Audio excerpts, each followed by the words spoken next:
सृष्टि रचना, दुर्गा की उत्पत्ति और काल का पतन। सत्यलोक में परमेश्वर कबीर जी सब कुछ देख रहे थे। वो जानते थे कि हम आत्माएं अब ज्योति निरंजन के मोह में फंस चुकी हैं। हमने अपने परम पिता की आज्ञा को हल्के में लिया था और यही हमारी सबसे बड़ी भूल थी। अब परमात्मा ने एक अद्भुत लीला की तैयारी की। उन्होंने उस आत्मा को बुलाया जिसने सबसे पहले ज्योति निरंजन के साथ जाने की स्वीकृति दी थी। तब परमात्मा ने अपनी शब्द शक्ति से उस आत्मा का एक अत्यंत सुंदर स्त्री रूप बना दिया। उसका चेहरा दिव्य तेज से चमक रहा था। उसकी सुंदरता अलौकिक थी, लेकिन परमात्मा ने उसके शरीर में स्त्री इंद्रिय नहीं बनाई। ये भी परमात्मा की एक गहरी लीला थी। उस दिव्य स्त्री का नाम रखा गया प्रकृति देवी, जो आगे चलकर दुर्गा, अष्टांगी और त्रिदेव जननी के नाम से प्रसिद्ध हुई। फिर परमात्मा ने हम सभी आत्माओं को सूक्ष्म बीज रूप में परिवर्तित कर दिया। जैसे असंख्य जीवाणु एक बूंद में समा जाते हैं, वैसे ही परमात्मा ने अपनी शब्द शक्ति से हम सभी आत्माओं को प्रकृति देवी के भीतर प्रवेश करा दिया। फिर परमात्मा ने उस देवी से कहा, पुत्री, मैंने तुम में अनगिनत आत्माएं समाहित की हैं और मैं तुम्हें शब्दों की शक्ति देता हूं। तुम जितनी चाहो उतनी रचनाएं कर सकती हो। इसके बाद परमात्मा ने अपने पुत्र सहजदास को बुलाया। उन्होंने कहा, सहजदास, अपनी बहन को ज्योति निरंजन के पास छोड़ आओ। सहजदास ने आज्ञा मानी। वो प्रकृति देवी को लेकर ज्योति निरंजन के पास पहुंचे। फिर उन्होंने ज्योति निरंजन से कहा, परमपिता ने सभी आत्माओं को इस देवी के भीतर प्रवेश करा दिया है और इसे शब्द शक्ति दी है। ये जितने जीव चाहेगी उत्पन्न कर देगी। इतना कहकर सहजदास वापस सत्यलोक लौट आए। अब वहां केवल दो ही रह गए, ज्योति निरंजन और प्रकृति देवी। प्रकृति देवी अत्यंत सुंदर थीं। उनका रूप इतना आकर्षक था कि उन्हें देखते ही ज्योति निरंजन के भीतर काम वासना जाग उठी। उसके मन में विकार उत्पन्न हो गए। उसने प्रकृति देवी के साथ दुर्व्यवहार करने की कोशिश की। प्रकृति देवी तुरंत समझ गईं कि उसकी नीयत बदल चुकी है। उन्होंने कहा, ज्योति निरंजन, ऐसा मत करो। तुम मेरे बड़े भाई हो, मैं तुम्हारी छोटी बहन हूँ। ये बहुत बड़ा पाप है। लेकिन काल पर वासना हावी हो चुकी थी। उसने देवी की एक न सुनी। तब प्रकृति देवी डर गईं। उन्होंने अपना सूक्ष्म रूप बनाया और अचानक ज्योति निरंजन के खुले मुख से उसके पेट में प्रवेश कर गईं। वहां से उन्होंने परम पिता से प्रार्थना की, हे सत्य पुरुष, मेरी रक्षा कीजिए। ये मेरे साथ दुष्कर्म करना चाहता है। परमात्मा सब देख रहे थे। तभी पूर्ण परमात्मा स्वयं एक दिव्य रूप धारण करके वहां प्रकट हुए। चारों ओर दिव्य प्रकाश फैल गया। फिर उन्होंने क्रोधित होकर कहा, ज्योति निरंजन, आज से तेरा नाम काल होगा। तू प्रतिदिन 1,00,000 मानव शरीरधारी प्राणियों का आहार करेगा और 1,25,00,000 उत्पन्न करेगा। फिर परमात्मा ने कहा, आज से तुझे सत्यलोक से निष्कासित किया जाता है। ये सुनते ही काल भयभीत हो गया और उसी समय परमात्मा ने प्रकृति देवी को उसके पेट से बाहर निकाल दिया। अब काल और दुर्गा दोनों को 21 ब्रह्मांड सहित सत्यलोक से बाहर भेज दिया गया। उन 21 ब्रह्मांडों का दिव्य विमान सत्यलोक से दूर जाने लगा, बहुत दूर, इतना दूर कि वे सत्यलोक से 16 शंखकोश की दूरी पर जाकर ठहर गए।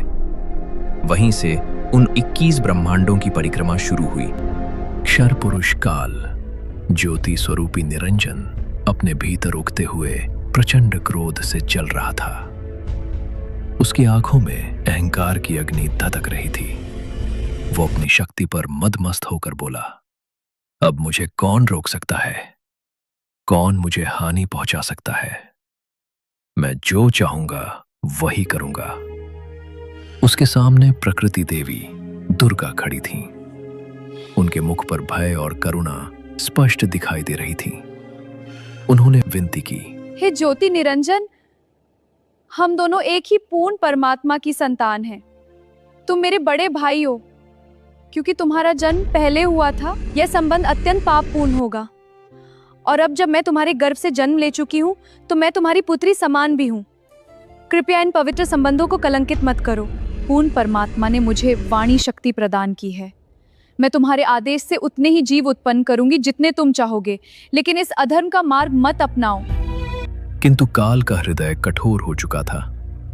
उसके भीतर का अहंकार उसे अंधा बना चुका था। वो क्रोध से गरज उठा। मुझे वो दंड पहले ही मिल चुका है जिसका मैं पात्र था। मुझे सतलोक से निष्कासित किया जा चुका है। अब मैं वही करूंगा जो मेरी इच्छा होगी। ये सुनकर दुर्गा मौन हो गई। अब मैं तुम्हारे वश में हूं, तुम जो चाहो कर सकते हो। और फिर उस अंधकारमय ब्रह्मांड में एक ऐसा कार्य हुआ जिसने आगे चलकर संपूर्ण सृष्टि की दिशा बदल दी। काल ने जबरदस्ती प्रकृति देवी दुर्गा के साथ पति पत्नी का संबंध स्थापित किया। समय बीतने लगा। फिर दुर्गा ने 3 दिव्य पुत्रों को जन्म दिया। सबसे पहले उत्पन्न हुए ब्रह्मा जी, रजोगुण से युक्त। दूसरे स्थान पर प्रकट हुए विष्णु जी, सतोगुण से युक्त। और अंत में जन्म हुआ शिव जी का, तमोगुण से युक्त। तीनों बालक दिव्य तेज से प्रकाशित थे, परंतु काल ब्रह्म ने उन्हें जन्म के बाद तुरंत चेतन नहीं होने दिया। वो अपनी माया से तीनों पुत्रों को अचेत अवस्था में रखता रहा, जब तक कि वे पूर्ण रूप से युवा नहीं हो गए। फिर एक दिन काल ब्रह्म ने ब्रह्मा जी को एक विशाल कमल के फूल पर चेतना प्रदान की। विष्णु जी को अनंत शेषनाग की शैया पर जागृत किया और शिव जी को हिमाच्छादित कैलाश पर्वत पर प्रकट किया। तीनों ने पहली बार अपनी आंखें खोली। उन्हें नहीं पता था वे कौन हैं, कहां से आए हैं और इस रहस्यमयी सृष्टि का उद्देश्य क्या है। काल ब्रह्म ने अपने तीनों पुत्रों ब्रह्मा, विष्णु और शिव को सृष्टि के अलग अलग विभाग सौंप दिए थे। स्वर्गलोक, पृथ्वीलोक और पाताल लोक। इन तीनों लोकों का संचालन अब उन्हीं के हाथों में था। परंतु इन सब के पीछे एक और रहस्य छिपा हुआ था। काल स्वयं गुप्त रूप में रहता था। महाब्रह्मा, महाविष्णु और महाशिव के अदृश्य स्वरूप में वो संपूर्ण ब्रह्मांड पर शासन करता था। उसने प्रण लिया था, मैं कभी भी किसी के सामने अपने वास्तविक रूप में प्रकट नहीं होऊंगा, इसलिए संसार मुझे अव्यक्त मानेगा। यह रहस्य किसी को मत बताना, यहां तक कि अपने पुत्रों को भी नहीं। और तभी से यह रहस्य युगों तक छिपा रहा। समय बीतता गया। तीनों देवता अब युवा और शक्तिशाली हो चुके थे। तब एक दिन माता दुर्गा, जिन्हें भवानी, अष्टांगी और प्रकृति भी कहा जाता है, ने तीनों पुत्रों को बुलाया। हे पुत्रों, अब समय आ गया है सागर मंथन का। इसी से सृष्टि के अनेक रहस्य प्रकट होंगे।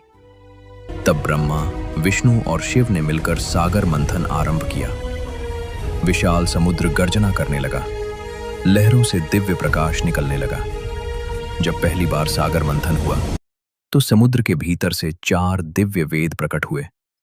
ऋग्वेद, यजुर्वेद, सामवेद और अथर्ववेद। चारों वेद तेजस्वी प्रकाश से चमक रहे थे। ब्रह्मा जी ने आगे बढ़कर उन वेदों को ग्रहण किया।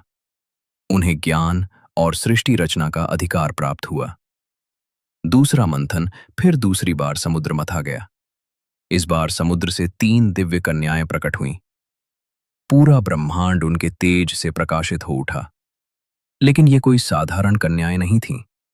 स्वयं प्रकृति देवी दुर्गा ने अपने 3 रूप धारण किए थे, सावित्री, लक्ष्मी और पार्वती। वे पहले सागर में छिप गई थीं और मंथन के समय प्रकट हुईं। दुर्गा ने अपने तीनों पुत्रों से कहा, अब ये तुम्हारी अर्धांगिनी बनेंगी। तब ब्रह्मा जी को सावित्री प्राप्त हुई, विष्णु जी को लक्ष्मी मिली और शिव जी को पार्वती प्राप्त हुई।